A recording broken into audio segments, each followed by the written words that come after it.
Imagine resistir por 10 anos a um cerco. 10 anos vendo seus filhos crescerem dentro de muralhas. E quando o inimigo finalmente vai embora, ele deixa um presente gigante na sua porta. Você levaria para dentro?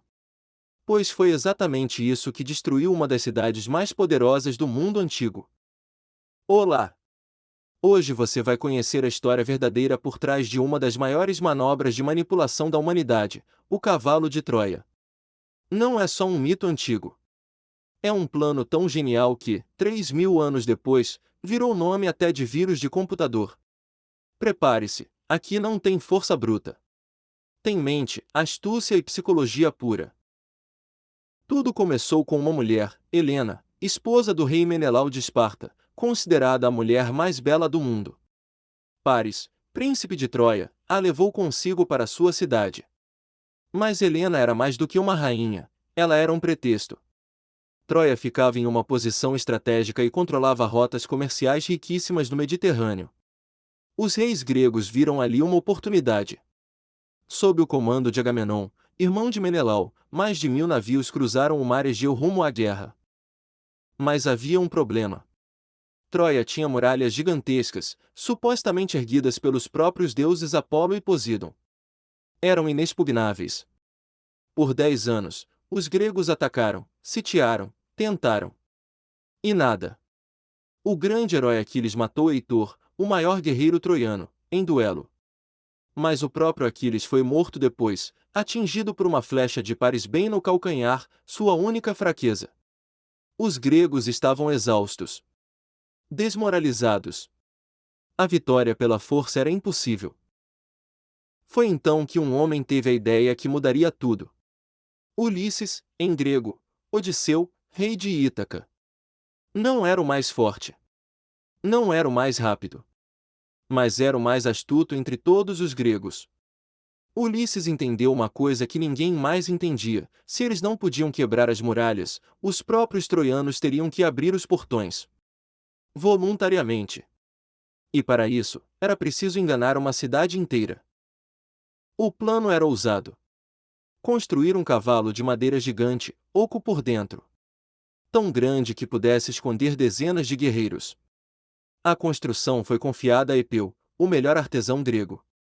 Segundo as fontes antigas, eram entre 30 e 40 soldados de elite escondidos no ventre do cavalo, incluindo o próprio Ulisses, Menelau, Diomedes e Neoptólemo, filho de Aquiles.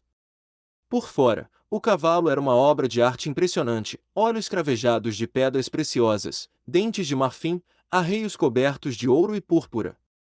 E em seu flanco, uma inscrição, dos gregos para a deusa Atena, em agradecimento pelo retorno seguro à pátria. Mas só construir o cavalo não bastava. Os troianos jamais o aceitariam se desconfiassem. Então os gregos encenaram o maior teatro da antiguidade, queimaram seus próprios acampamentos, embarcaram nos navios e zarparam. Mas não voltaram para casa. Esconderam a frota atrás da ilha vizinha, Tenedos, esperando o momento certo. Quando os troianos despertaram naquela manhã, viram a praia vazia. Pela primeira vez em 10 anos, abriram os portões. Encontraram apenas o gigantesco cavalo de madeira, e um único homem, ferido, algemado, em farrapos. O nome dele era Sino, primo de Ulisses. E sua atuação foi digna de um Oscar. Levado diante do rei Príamo, Sinon contou uma história perfeita. Disse que os gregos tinham fugido com medo. Que o havia abandonado porque Ulisses queria sacrificá-lo aos deuses. Disse, chorando, que ele odiava os gregos agora. E completou com a parte mais genial de toda a manipulação: o cavalo, segundo Sinon, era uma oferenda à deusa Atena. Foi feito tão grande de propósito, justamente para que os troianos não pudessem levá-lo para dentro da cidade. Porque, segundo uma profecia, se o cavalo entrasse em Troia, a cidade se tornaria invencível para sempre. Veja a genialidade: Sinon não pediu nada aos troianos. Ele disse o oposto do que queria. E foi exatamente por isso que funcionou. Mas 2 pessoas em Troia perceberam o golpe. A primeira foi Laocoonte, sacerdote de Apolo. Ele gritou aos troianos a frase que ficaria para sempre: cuidado com gregos que trazem presentes.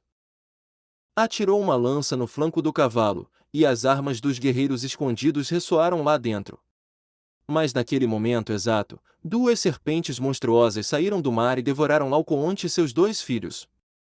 Os troianos interpretaram aquilo como um sinal divino. Laocoonte foi punido pelos deuses por ofender o presente sagrado. A outra voz era Cassandra, princesa troiana, com o dom da profecia.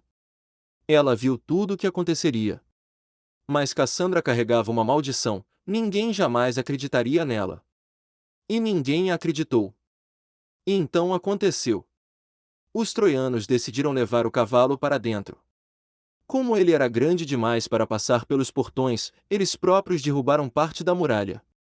Repare nesse detalhe: a cidade, voluntariamente, destruiu sua proteção para acolher o agente da própria destruição. Em seguida, foi festa. Vinho.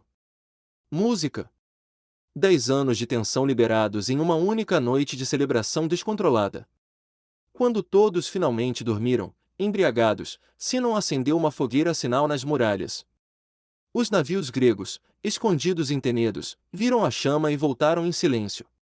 E lá dentro, Ulisses deu o sinal. Uma escotilha secreta se abriu no ventre do cavalo. Os guerreiros saíram. Mataram os guardas em silêncio. Abriram os portões. Em poucas horas, Troia estava em chamas. O rei Príamo foi morto no altar de seu próprio palácio. Os homens foram massacrados. As mulheres, escravizadas. O pequeno Astianax, filho de Heitor, foi lançado das muralhas. Apenas Enéas, segundo a tradição, conseguiu fugir carregando o pai nas costas, levando o filho pela mão. Enéas seguiria a viagem até a Itália. E lá, séculos depois, seus descendentes fundariam Roma. Troia caiu. E uma das maiores civilizações da antiguidade nasceu das suas cinzas. E aqui está a parte mais incrível da história. Tudo o que aconteceu em Troia há 3.000 anos continua acontecendo hoje. Quando você recebe um e-mail suspeito que parece importante e clica nele, está vivendo o mesmo golpe.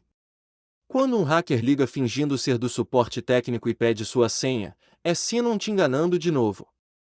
Quando um vírus se disfarça de aplicativo legítimo, ele se chama Trojan, ou seja, cavalo de Troia. Não é coincidência. É homenagem. Os princípios são exatamente os mesmos: criar um pretexto plausível, explorar a ansiedade da vítima, silenciar quem desconfia, e fazer com que a própria pessoa abra a porta. A tecnologia mudou. As pessoas, não. Então, da próxima vez que receber um presente bom demais para ser verdade, lembre-se de Cassandra. Lembre-se de Laocoonte. E principalmente, lembre-se de que toda fortaleza tem um portão, e todo portão tem um guarda. Se você gostou desse vídeo, deixe seu like, se inscreva no canal e ative o sininho para não perder os próximos. E me conta nos comentários, você teria desconfiado do cavalo? Ou teria caído no golpe como os troianos? Até a próxima!